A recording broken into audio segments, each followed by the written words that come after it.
president of Mass Now. And for the first time ever, we are doing a Feminist Friday Facebook Live hangout with some of my favorite people to catch up and talk about what the feminist revolution looks like in Massachusetts during our COVID-19 pandemic this week. So I'm going to hand it off to our friends to introduce themselves. And yeah, let's start with you, Sam. Who are you? Hey, everyone. My name is Sam Montaño. I live and work in Jamaica Plain. I work for an affordable housing developer in JP and do organizing there.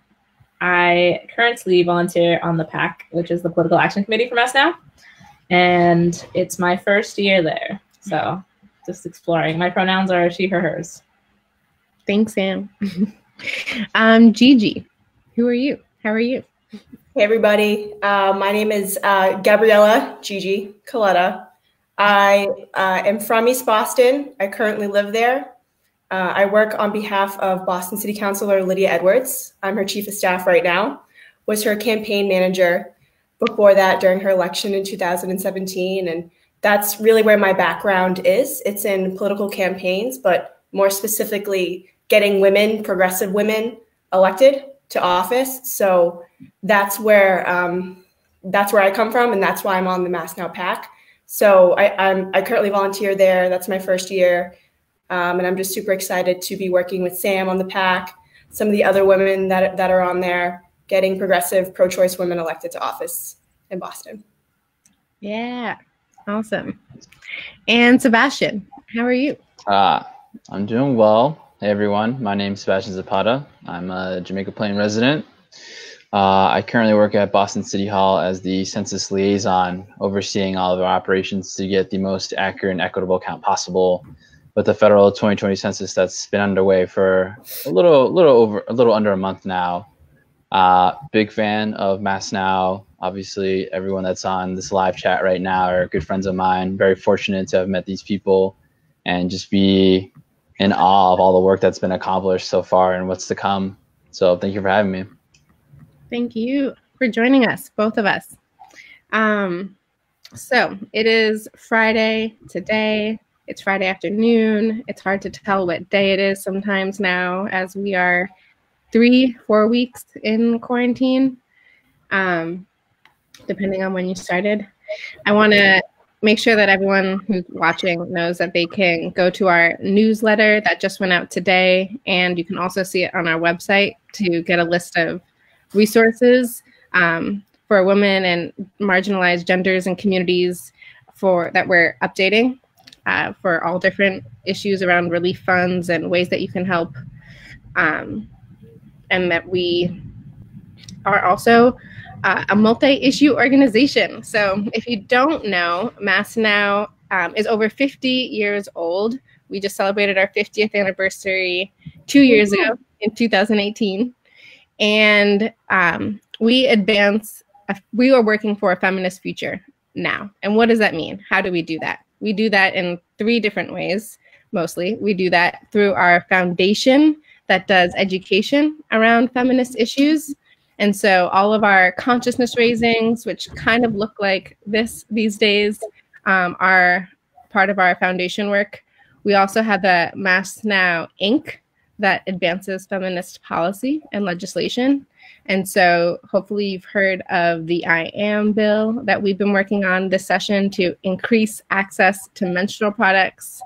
And then we also have the Mass Now PAC, which is the third part of our multi-strategy agenda to have a feminist commonwealth. And the Mass Now PAC works to endorse candidates for office.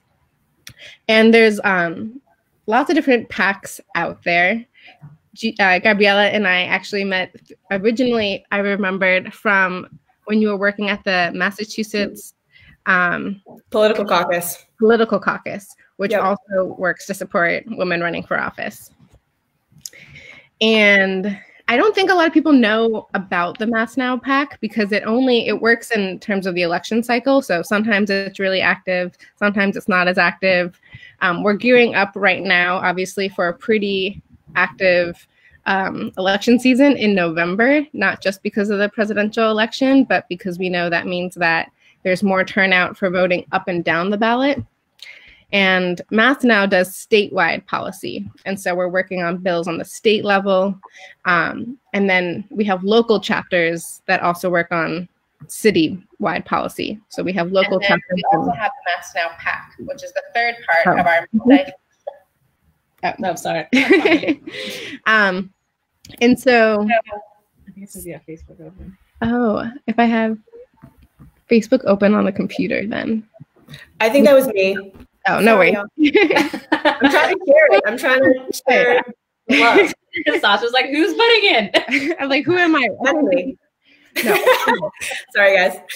So the Mass Now PAC works to endorse candidates running for office on the statewide level. And so can you both talk about what that process looks like right now, usually, and then also what that process looks like right now during the COVID pandemic in terms of the PAC cycle? You want to go, Gigi? Yeah, I'll go. I've only been, again, on the PAC for a couple of months, so I'll try to do my best and explain the process as best I can. So right now, as Sasha mentioned, we are gearing up for the 2020 election. But more importantly, we're looking at races down ballot. So we're looking at state legislature races for state rep and state senator. Right now, there's currently a ton of special elections around the state. So we're looking at that. We're currently drafting our questionnaire or redrafting our questionnaire to reflect the times and make sure that there's pertinent legislation that's in there. We'll release the questionnaires to the candidates running for a special election. They will answer them, and then we'll do an interview process, and then we'll endorse. But then this is something beyond the special elections. We're looking towards the summertime, as well as the fall time. I mean, COVID is throwing us for a loop right now in terms of what type of campaign support we'll be able to give. And I'm sure the campaigns themselves are thinking about this. They're trying to rework their entire field plan. They can't knock on doors. They can't even gather signatures right now. That's something that is a problem. And I think the Secretary of State's office is working on this. But we are looking at, as I said, state legislature races, but also Congress. So we were doing some research on congressional candidates, seeing what races we want to get involved in. So up and down the ballot, it's just super important to review the candidate, make sure that their stances on policy issues are good, and then also analyze the structure of their campaign and make sure that they have what it takes to see their campaign through November. So that's what I know. Just being there for the last couple months. I don't know, Sam, if you want to add anything. Yeah, like building off what Gigi said too, it's like a great opportunity to insert like various frameworks for like equity, feminism, different issues that you'd like the candidates to perhaps think about more and to have an understanding of as they go into office, because we know that like the more representative and diverse a candidate is, the more likely they are to help change the systems that we've all been working to advance and make better. So that's also partially what's involved. And the more people who are involved in the PAC, the more different opportunities for various opinions, viewpoints, lived experiences you get. So, and also, I don't know about Gigi, but there's always cheese and wine at these meetings. It's pretty great. It's pretty great. Everyone is wine you can drink. We're just talking feminist politics. We're reviewing candidates. It's a really good time. If you want to join, it's genuinely one of the friendliest groups of people I've met. And I have a great time in those like our meetings, and you have to, because you're going to be there with them for a while, especially when you're interviewing candidates. So if you're interested in joining the PAC, it's been a lot of fun. I really like it. And I knew Gigi before, but it's been nice to like get to know her in this way too. Likewise. Likewise. Sam brings an exceptional equity lens to everything that we do, and I really appreciate it. Race all the time. Yes, I was going to ask you, do you have a favorite question on the survey that you're excited to ask every single legislator that wants our endorsement? I've heard it's really fun to ask them all about reparations, and I love the question anyway. But I think it'd be good to ask folks like, how do you, so like whenever you have any sort of question, how do you plan to put an equity lens on all of your legislation, and like what does that look like to you? Because I think a lot of people don't think about that. Like, so how do you, whenever you're doing this, can you look at it through multiple angles, and do you have like staff and advisors who can provide multiple angles too on all of this legislation? Yeah, it's super important. But I think, yeah, I heard reparations is candidates have a lot of opinions about them, and they're willing to put them on paper. Which we should remember when it comes time, push comes to shove. Mm-hmm. Yeah. We made sure to put something about the IAM bill as well. Nice. So I wish I could talk about it or articulate it as well as Sasha can. So I'm going to put you on the spot and have you tell everybody about the IAM bill, because it's really important. Okay. Well, I love talking about periods, so I will be happy to talk about the IAM bill anytime.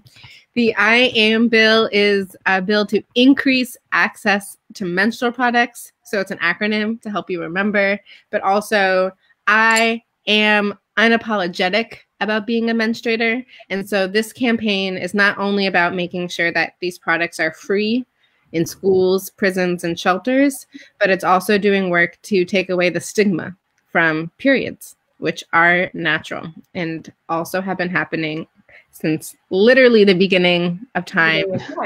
And yet this is the first time in Massachusetts history that the legislature is talking about periods, which I think just goes to show how much the cultural and the personal work that we have to do around stigma really directly relates to the bodies that govern us, like the legislature. Right. And I do have to make a shameless plug for my boss, Boston City Councilor Lydia Edwards, co-sponsored a hearing order with Councilor Matt O'Malley from West Roxbury to ensure that everybody in Boston Public Schools had access to menstrual products. And not even a week after we announced it, the Walsh administration committed to providing menstrual products in nurses' office, which is great, and we love that. But obviously, we want to expand access and make sure that menstrual products are available and accessible for everybody that wants them, whether or not you outwardly identify as a woman or not. So there's still a lot of work that needs to be done.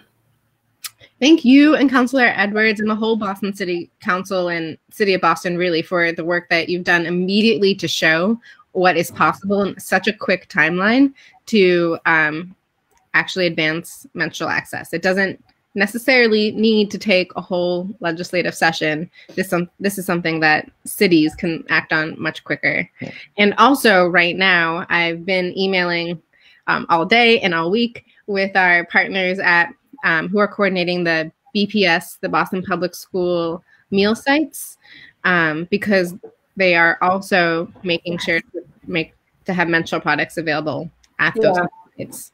So right now, if you go to any of them in Boston, there are menstrual products, and stay tuned for more information on our website around where menstrual products can be found all over the state right now also. Yeah. Okay, so I'm going to now turn it over to Sam to introduce Sebastian, and we're going to switch from talking about the PAC to the census. Great. So here is my good friend, Sebastian Zapata, who previously worked for State Rep Liz Malia and then transitioned to the private sector, realized she wanted to go back to the public sector, came back to, you went to the State House or City Hall? You were intergovernmental relations, right? You were at the State House. Yeah, so I was Deputy Director for State Relations. This is my first position at City Hall. Mm-hmm. And now, so well aware of the some of the systemic barriers you were just talking about, Sasha, when it comes to the bodies that are up there, and not necessarily being representation of Boston and Massachusetts as a whole, of some of the issues that we've been facing historically. And now, last year, Sebastian was appointed director of the census for the city of Boston. Is that your title? The official title is census liaison, but I'm not big on titles, so I mean, you could essentially just overseeing all of our operations. He's humble. So the whole city of Boston census outreach, making sure that we have the correct count, because Boston has historically been undercounted, is being led by Sebastian. And now I'll let you take over to kind of explain what's happened since the pandemic started and how your plans have been derailed and what you're doing now to make sure that everyone in Boston is counted and we get that funding for the next 10 years and representation. Yeah. So as Sam just started to allude there, at the end of the day, the 2020 census is a federal operation that will dictate a lot of different things for the next 10 years. And essentially, this is our once-in-a-decade opportunity to make sure we have accurate data that really unfolds in three big themes. And those three big themes is really about the people behind the data that's collected. When you consider the fact that based on how many folks are actually counted in the census, will issue how many seats we get in Congress. In 2000 and 2010, Massachusetts lost a seat in Congress. So obviously, when you have rock stars like Ayanna Pressley, it'd be phenomenal to bolster the representation we have. When you have leadership like Richie Neal there, who's leading Ways and Means, it'd be great to have an additional congressional member to just aid their efforts in Washington and get more clout for Massachusetts as a whole. The second being redistricting will happen based on census data. So congressional seats, statewide seats, even local municipal seats, all these districts will be redrawn based on census data. And when you think about historically gerrymandered districts, one way to circumnavigate that moving forward is by actually having accurate data of who lives in our communities so that we can create districts that are more equitable for them. And the third big thing that comes from census data, which is probably the most critical for a lot of people that I've talked to, is the federal funding aspect behind it. So based off of 2010, Massachusetts received roughly between $16 to $22 billion per year over the past 10 years. And a lot of that goes towards our critical programs and services that our most vulnerable populations depend on. So obviously Sam works for an affordable housing developer. So if you care about stuff like community development block grants, if you care about Section 8 vouchers, that's impacted by the census.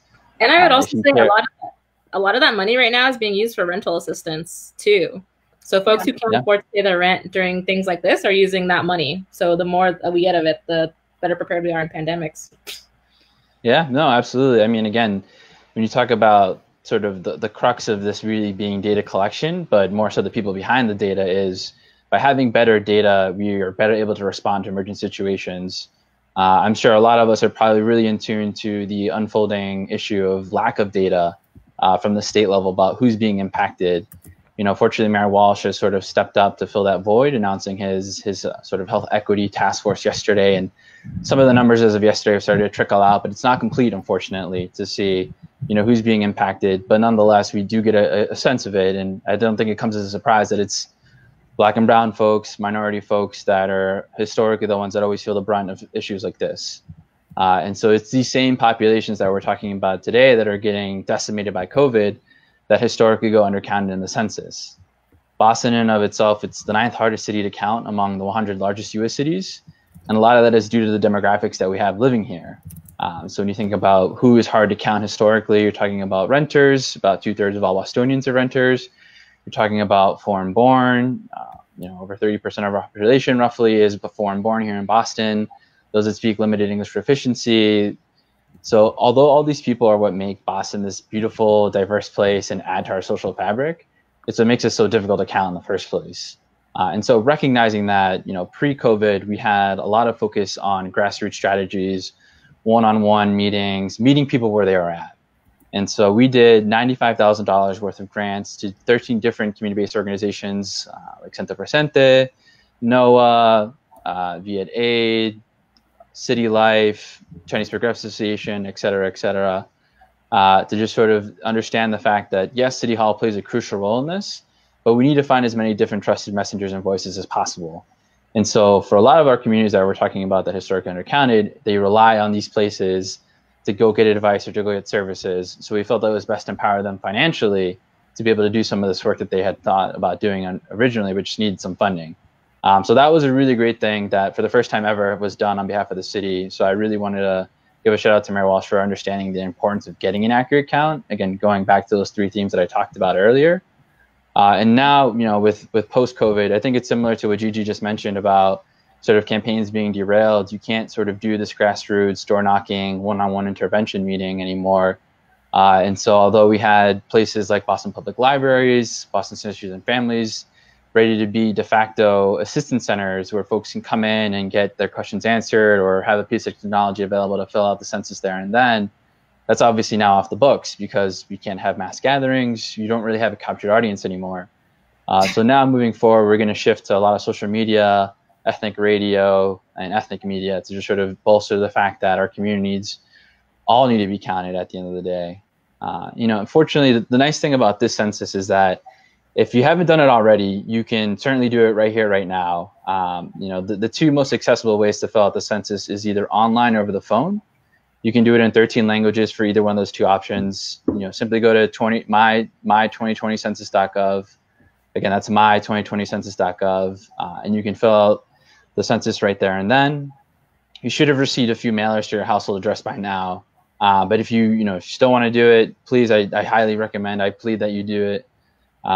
Because it's critical for all of our communities. And I think we're all sort of looking for some kind of action item to do. And how can I be helpful when I'm sort of sitting at home, but want to still be civically engaged? And it's definitely through the census, either by doing it for your household, if you're one of the more responsible roommates, let's say, because you only need to fill out 1 form for everybody that's in your household and just include everybody again.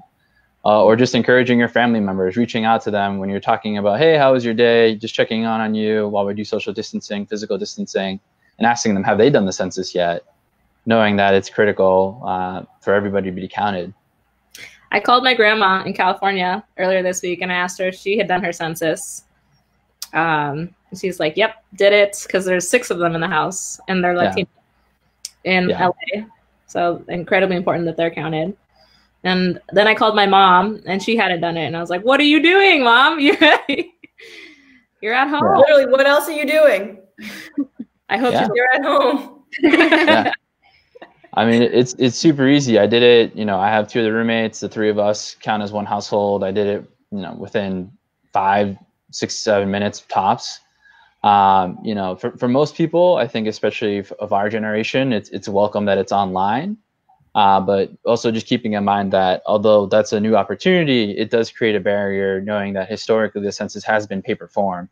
And so there might be some communities out there that, maybe it's a computer literacy issue or internet connectivity issue that online it just isn't the best option for them, which again, they can call in over the phone or if they want, starting this past Wednesday up until the 16th, all households that have yet to respond to the census will receive an actual physical paper form of the census that they can mail back. So I'm hoping that that'll help with some uptick because, as of yesterday, under 40% of Boston has actually self-responded to the census. And unfortunately, COVID-19 has really just derailed a lot of people's operations, a lot of people's lives. But this is one of those situations where we need to recognize that we can walk and chew gum at the same time. Again, it's only a few minutes out of your days to fill out the census. It's even less to just sort of ask someone, have they done it yet? Right. If you already have done it yourself. Sebastian, have you heard about anyone? How long is the census data private again? You can't look up any information for how long? Right. So some folks, in particular for our immigrant communities and some of our undocumented communities in Boston, they've been very cautious about filling out the census because there was the potential to include a citizenship question. So for a lot of 2019, what dominated the conversation around the 2020 census was this potential inclusion of a citizenship question. Fortunately, there's no question around citizenship status on the census. The census is really just about getting a snapshot of everybody who lives in our communities, regardless of any status, regardless of able-bodied, socioeconomic, education, doesn't matter. The census doesn't discriminate in that way and form. And all responses are safe and secure by what's called Title 13. And that's just a really wonk way of saying that for anyone that's found guilty of sharing your personal information, they are liable to go to jail for up to 5 years, a $250,000 fine, or a combination of both. And so since Title 13 was put on the books in the 50s, there's been no known violation of it. and your personal responses are safe for are safe for 72 years. So essentially a lifetime's worth of length when it comes to how long your responses are actually kept confidential. So again, the Census Bureau won't share with anybody your responses. They won't share with Homeland Security. They won't share it with Mayor Walsh, President, your landlord. Nobody outside of the Census Bureau will see the individual responses you give. And at the end of the day, what comes out is just track level data of simple demographic questions. It's not very intrusive. Again, it's not very long. It's 10 questions. Doesn't take any more than 10 minutes if you're going to type out the answers. And I think particularly for folks of our generation, it's very, very simple and fast.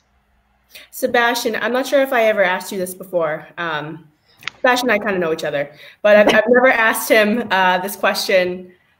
Is there any, I mean, this administration has proven time and time again that they are willing to do everything and anything to undermine the security and safety of our immigrant neighbors.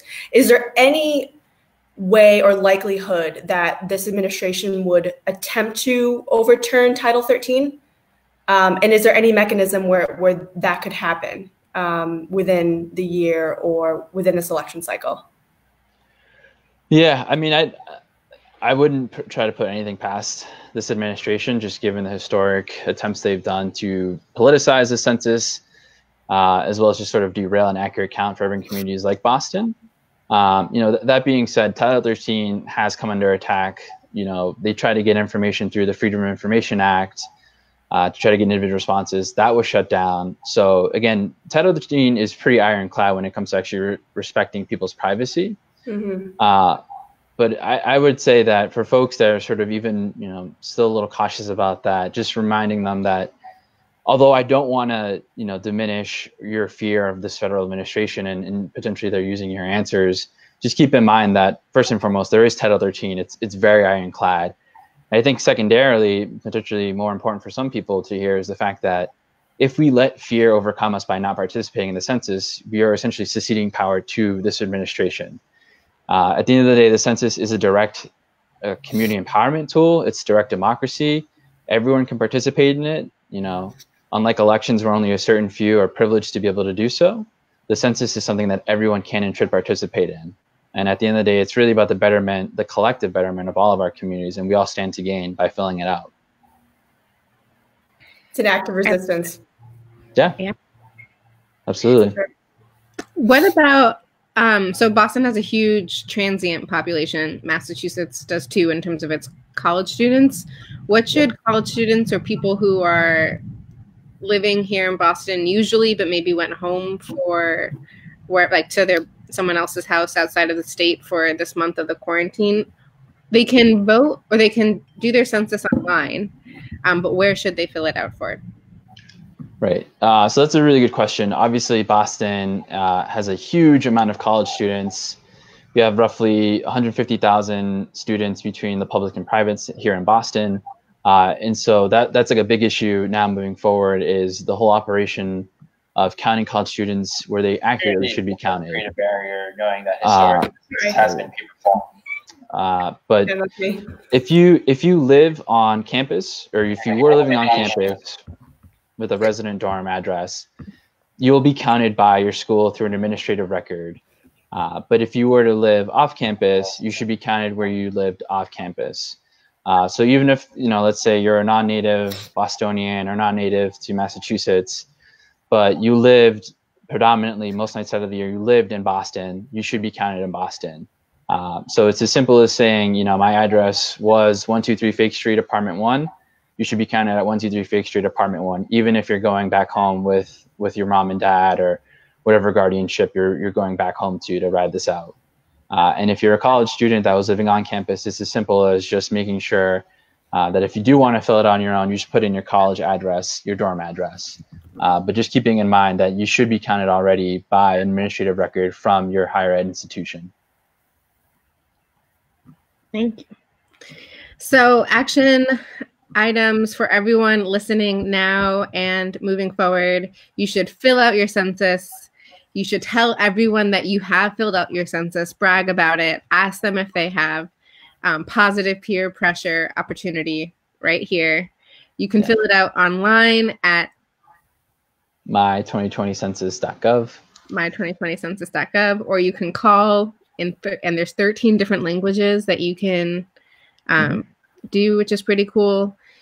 So if you've already done it, your actions are to tell other people to do it. And then I also know I was talking to MIRA, the Massachusetts Immigrant and Refugee Association.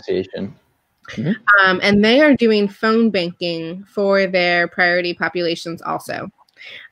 So you can go to our newsletter, which is on our website, massnow.org, to read about, or to find the link to sign up to phone bank from Mira if you want to do even more to spread the word about the census, because the census is a feminist act. I would also say another way that all of us, the 4 of us that are here, met was through this millennial program that the city of Boston puts on called Spark, run by the amazing Amy Mahler. And they're doing great census outreach work too. So if you want to share that you've completed your census, which a lot of folks that I know have, and tag Spark Boston, Amy will gladly share your news, and then that will also help broadcast to other folks too. And if you're interested in meeting other folks who do like civic engagement work in the city of Boston, you can apply to be a Spark Boston member. I'm not sure how it's going to go down this year with COVID, but it will happen. You can apply to do that and also meet other great civically engaged folks across the city of Boston. Agree. Echo that. Yeah. All right. Well, thank you, Sebastian, for sharing everything you know about the census with us. I hope everyone fills it out. Sam? Yeah. We'll judge you if you don't. It's true. Jesus. That's free except civic engagement. So I'm going to. Oh, I see Amy Mahler is giving us some love. Thank you, Amy. We love you. Amy Mahler. Woo! Congratulations getting in Harvard. Amy Mahler. Putting her business out there. Speaking of Harvard, I met a new Harvard student today. We put out in our newsletter today. Have I mentioned that we put out a newsletter today?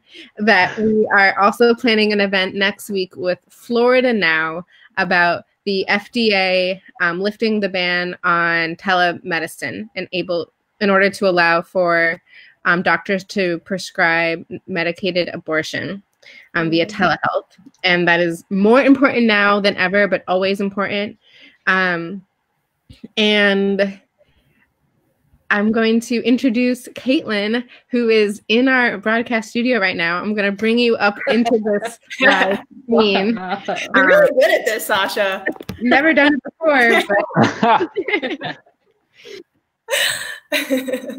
But let's try this one. Oh, there we go.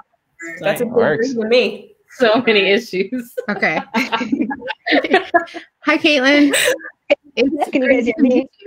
For the first time right now, live. Or at least first time virtually. Thank you for reaching out.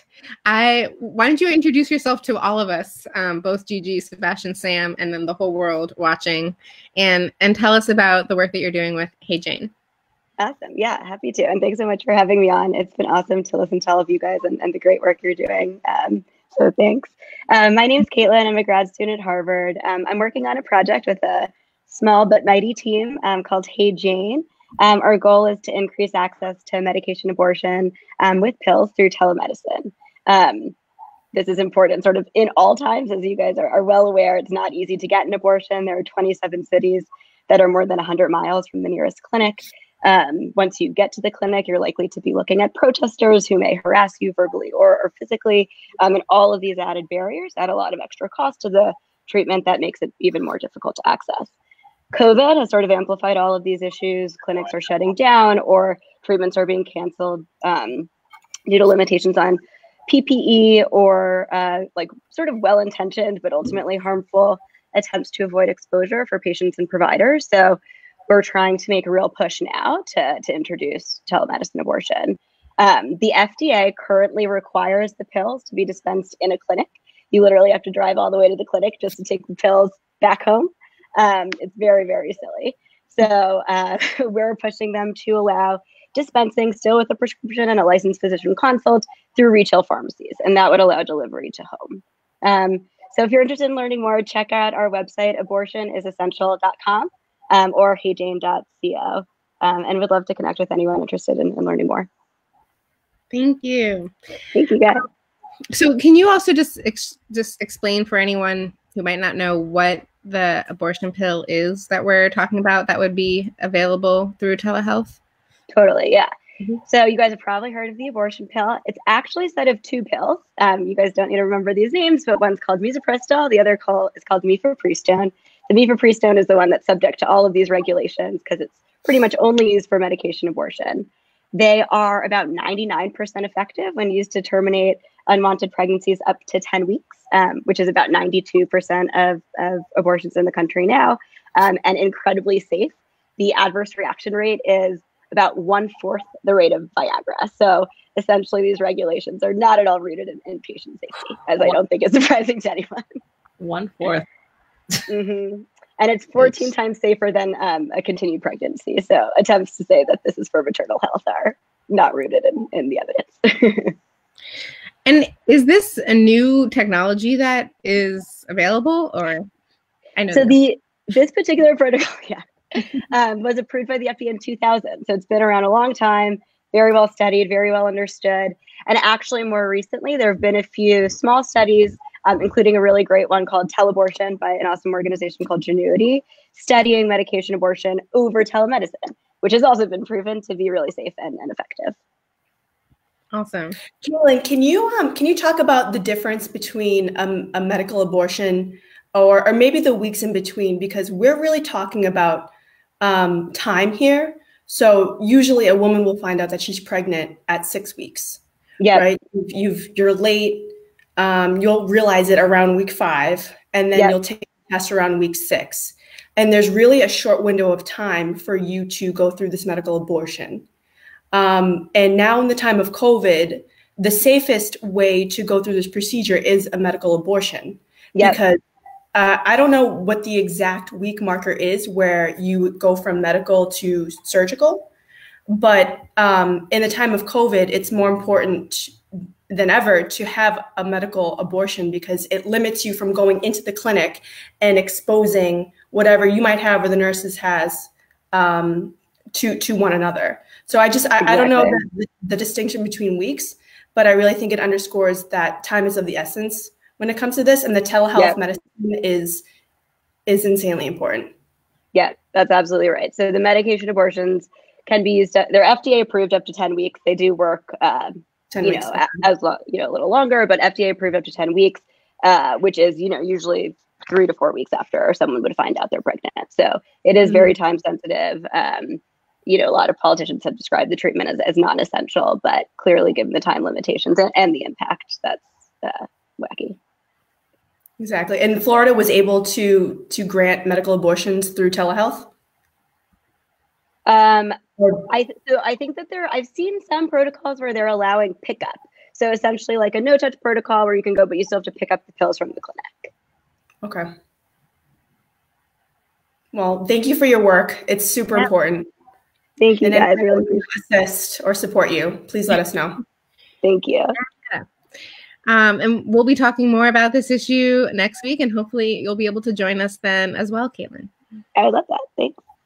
Awesome.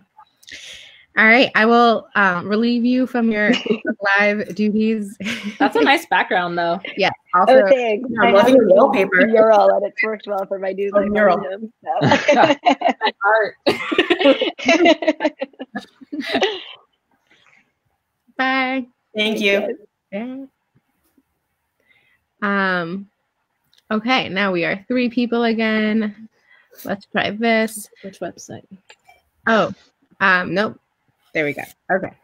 Boom. So today is a very special day because it's a birthday for someone who's near and dear to all of us. Ms. Marie Turley is a longtime feminist organizer in Massachusetts and a mentor of mine. And we all know her actually from the various different works that we do because she's Boston involved. Is provincial. She does, and she just called me coincidentally while we were on this Facebook Live. Give a little Marit's early background. She's like a great housing activist in Jamaica Plain. Sebastian and I know her through housing advocacy work, I think, and Sebastian maybe through like much different types of advocacy work. She's done a lot for various feminist issues and has been instrumental in creating a department for women's rights in the sheriff's office. Yeah, she does a lot of advocacy work for women. Tompkins. Currently she directs the women's programs for Sheriff Tompkins, but for all of Mayor Menino's mayoral term, she ran the Office of Women's Advancement for many years. Incredibly active in Jamaica Plain. I'm sure other areas too of the city. And you'll find her occasionally at Evergreen by the Green Street Tea Stop having breakfast when things are. I call her my fairy godmother because during the campaign of my boss, it was election day, and she just acted as the den mother and like was just a very calming presence and took care of volunteers, fed them, fed me. So I call her my fairy godmother. Aww. She's just wonderful. Well, we're gonna call her right now. So save more of your Marie stories for when we call her right now live. Happy birthday. She we're not going to try and coordinate the computer setup right now, but the good old-fashioned speakerphone is going to work just fine. Hopefully you can hear. Authentic ringing right now. Also pioneer of the phone call outreach. I feel like we're on... Actually, she doesn't want How to Become a Millionaire. We're like phoning a friend right now. Voicemail. Okay, we'll it's on. It's gonna her number. Don't listen to the number. Hi Marie, this is Sasha, and I am on Facebook Live right now with our good friends Samantha Montano and Sebastian and Gabriella. And we all were just each sharing stories about how much we love you and how grateful we are for your leadership in the feminist movement and the housing movement in Boston. And so we wanted to share the happy birthday wishes with you and everyone on Facebook. And thank you for all the work that you've done. And we can't wait to see you sometime soon. You want to say? Happy birthday, Marie. Happy birthday. Love you. Thanks, Marie. Talk to you soon. Bye. Bye. Thank you. That was fun. I hope she enjoyed that. Yeah, I think so. All right. So we have 12 more minutes. And if there's any questions, you can... This was technically supposed to be an Ask Me Anything. So feel free to ask anyone anything. Send in your questions. Sasha will currently tell you whatever she wants. Oh, Gigi has a question. Can we talk about 2020 and what that means for the feminist movement? Yeah. And how none of the presidential candidates talked about women's issues during the debate? That's so true. What's up with that? Now, I'm mad. Now put out a press release with a whole bunch of questions that they wished were asked at the debate. So, what's a question you would ask, Gigi? Good question. What's your litmus test for Roe versus Wade? Roe versus Wade right now is on the ropes, and it's really upsetting. And I just hope that Ruth Bader Ginsburg is in a bubble somewhere because we need her. I'm so scared about Roe versus Wade. I mean, this election is going to mean a lot. Federal judges, but more importantly, the Supreme Court. So I think I don't think it was asked, would you appoint a judge that would support Roe versus Wade? Or I could be wrong. I don't know. I don't remember during the debate. Gigi, can you talk about the Roe Act in the States? Do you know anything about that? I do, a little bit. I actually, disclaimer, I am on the Planned Parenthood political committee. So I do have a very baseline understanding of the Roe Act, but I'm going to utilize the trusty internet here that I have. Just to talk about top lines. So the Roe Act right now is sponsored by Planned Parenthood.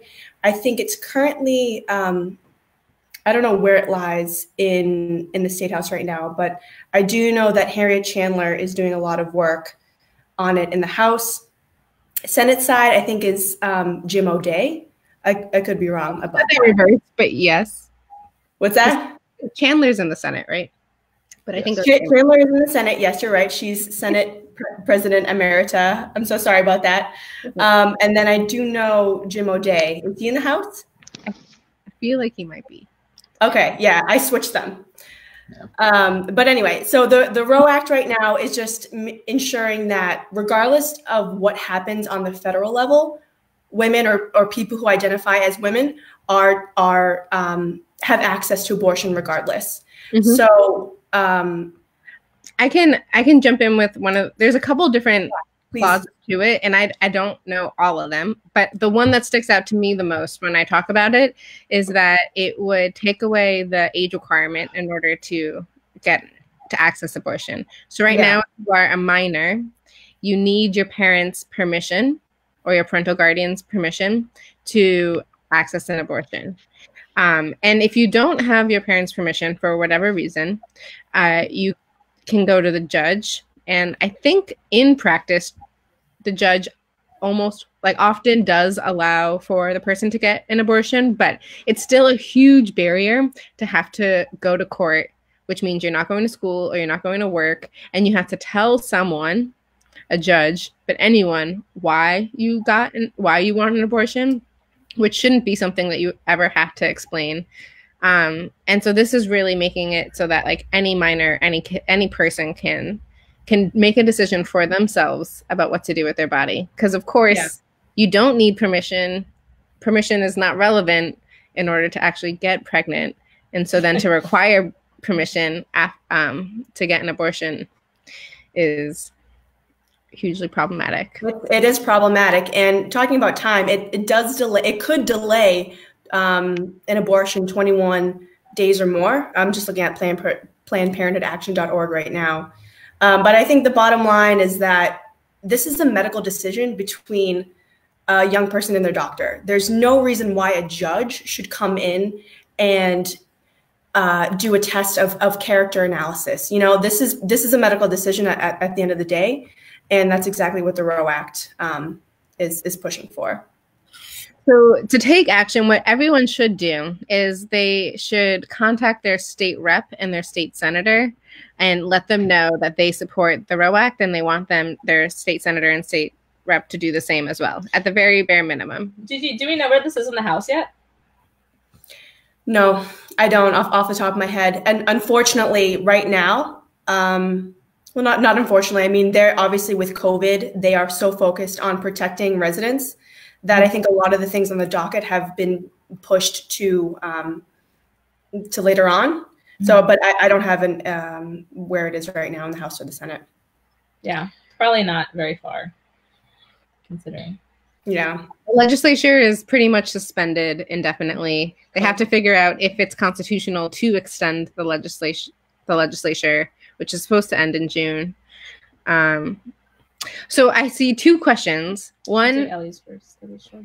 Yeah, well, I was just going to say, Amy's question is what's our legislative agenda for Mass Now? And Roe is definitely on our legislative agenda. You can find it on our website under advocacy.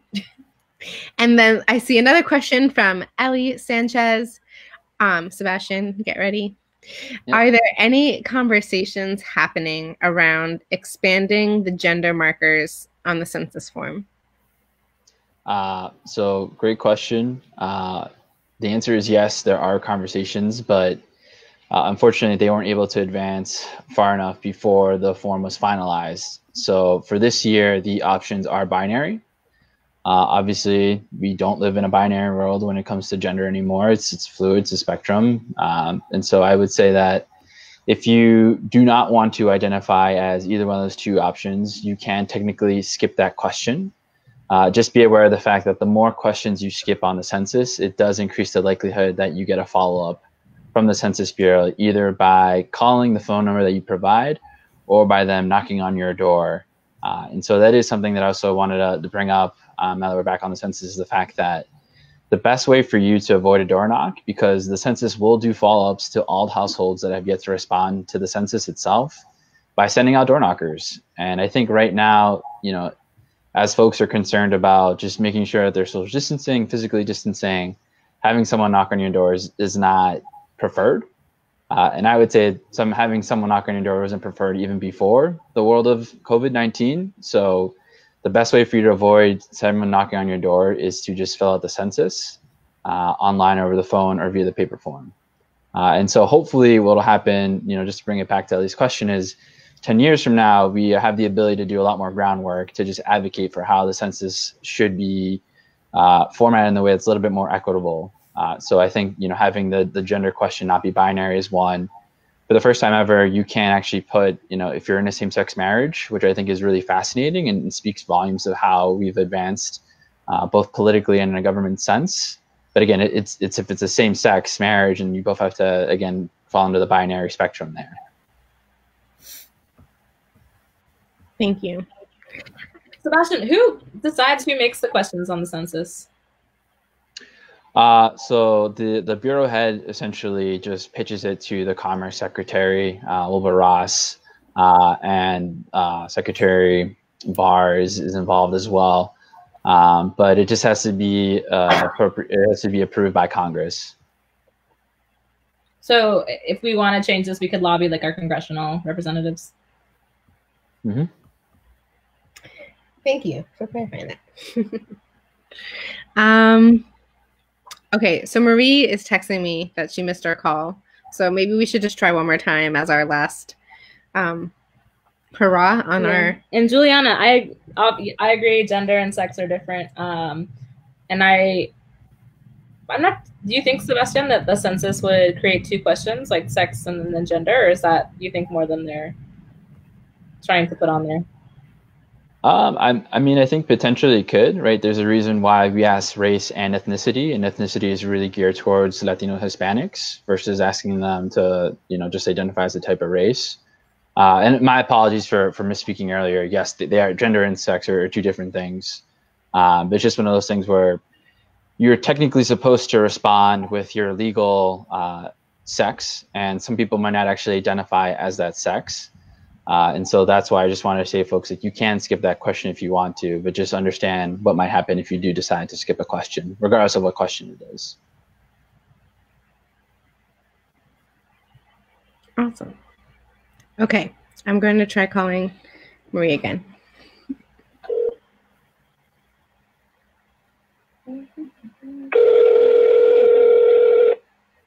Hey, girlfriend, how are you? Hello, Marie. It is so good to hear your voice. I don't know if you got my... You can hear me? I got a little bit of it, and then I started blushing and said I better text you about what's going on before I get tears here. Well, hi, everybody. You should know that we are with Sam and Gabriella and Sebastian right now talking. We've been talking about telemedicine for the abortion pill. We've been talking about menstrual products at all the meal sites, which is what you and I were talking about earlier today. And then we were talking about you and intergenerational organizing and how much we love that you are involved in all of the things. Housing is a feminist issue.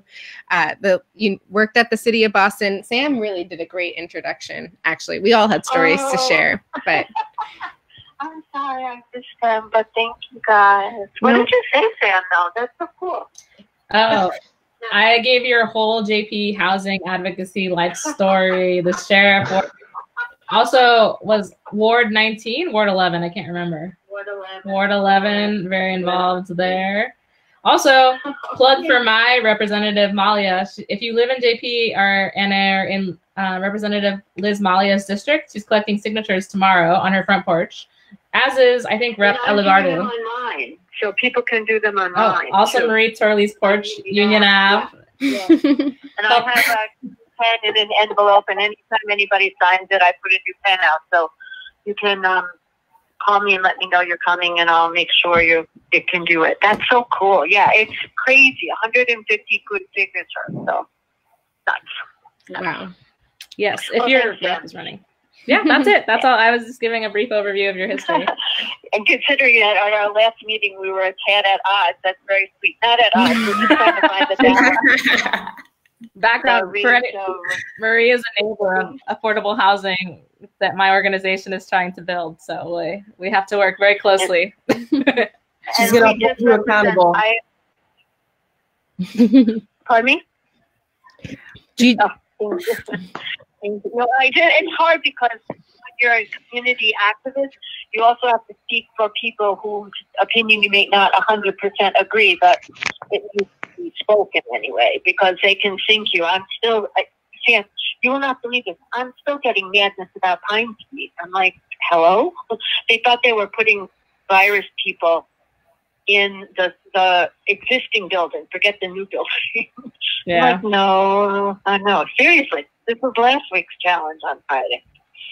But we took care of it. So anyway, thanks everybody. This is so sweet. And it is my birthday, and it's odd to be turning 71 by yourself. Even though people have been calling and texting and lovely things, it still does bring it home. So thank you so much. Well, hopefully we can all celebrate in person together. We'll just have to extend the birthday celebrations for... I'm the queen of birthday, so I've done it for a month, but I think we might be extending this one a little bit. So we'll meet at Turtle Pond. It'll start with an orange line and take it from there. That sounds like a plan. I'll see you there. Marvelous. The empanadas from Embocador. They're still open, which is great, Sam. Like they were the last time Sunday when Liz and I were delivering papers. Yeah, it's good. They were still open, so thank God. Maybe we'll do that for there's dinner. not a lot left on Washington Street at all. There's some guys making masks on Washington Street too. You know the little tailor at the end of Chilcott? Oh, so designed by Ray. Yeah. So it's cute. It's like old school. You go and the plate is down, but they're in there because they stopped answering the phone because it was you can't sew if you're talking on the phone. So you go and you knock on the door, and it's like a speakeasy. The spot opens, and you have masks or you order masks, and then you come back through Pranger ordered 8 of them. So they're in a little bag, and then it has like your name and the phone number and the number you ordered on masking tape. Yeah. Then you go back and you give them the cash, and but they're great masks. They're really good. On Washington, corner of Boylston, designs by Ray. Yeah. You know, if you text me, Sam, well, you have it. Text people when we're done so they know. It's really cool. And you're supporting a local business. Yeah, we'll put the business in the comments so that everyone in the JP area can get their masks there. Yeah. That sounds fun. Yeah, we're trying to support JP Seafood and Bacador, just generally Ruggiero, so they're not doing food anymore. And it's like City Feed, Ula's is open 11 to 4, so people are doing it. So we just have to try to support them. But the intergenerational stuff is great. I'm glad we're highlighting that. I appreciate that. That means a lot because I feel like that's like, you know, not a last chapter, but kind of a full circle on the work because I was once young and I started when I was young. Well, we need, it's all hands on deck, and all of the issues that we are working on are not new. We are literally working on every single same issue pretty much as when we were founded 50 years ago as an organization. That's crazy. Yeah, learning from each other and bridging the divide. And so thank you for everything. Thank you, Marie. More than ever, the coalition. Well, thanks, guys. Thank you. The coalition, because without, I mean, we need to figure out what worked and what didn't. And this is a unique time because I think government and the connection of government to people is very real again. So part of it is to strategize, like what happened that we lost that connection and how do we make sure we don't lose it this time. Particularly around choice. So I think maybe that, maybe we'll be Zooming in a month, but it might be something we can think about doing a gathering around, looking at where we lost the war. Where we turned our backs on. Something happened that we did. This emerging right-wing Christian overtaking of the world. And what do we do to wrestle it back from them? Yes. Well, I look forward to having that conversation with you about reproductive justice and the war on that, and then also all of the wars that we're fighting on over Zoom and in person. And in person. I'm looking forward more to in person. It's much more fun. It is much more fun. Thanks, guys. This is so wonderful. And I'll let you get back to work. And I'm going to finish up my email to Tanya so that we can see if we can figure out getting that, finding some money for the girls for the product. So awesome. We're on it. All right, guys. Thank you so much. This gave my sister and a church lady called and sung me the Stevie Wonder version of Happy Birthday to start my day. This is a perfect way to round it out. So I love that. So much. That's awesome. Everybody, stay safe. I look forward to seeing everybody at Turtle Swamp. Yes, us too. Thanks, Sasha. Bye. Bye. All right. What a doll. I know. So if I was more tech savvy and maybe planned ahead, I would have cued Stevie Wonder's Happy Birthday to start playing right now. But you know, Sebastian, go. Start singing. So we are past time, I see. Happy birthday to you. We're singing it. Watching us, I know. We'll just all keep singing it together as we go offline right now. Bye, everyone. Thank you. Bye. Thanks everybody.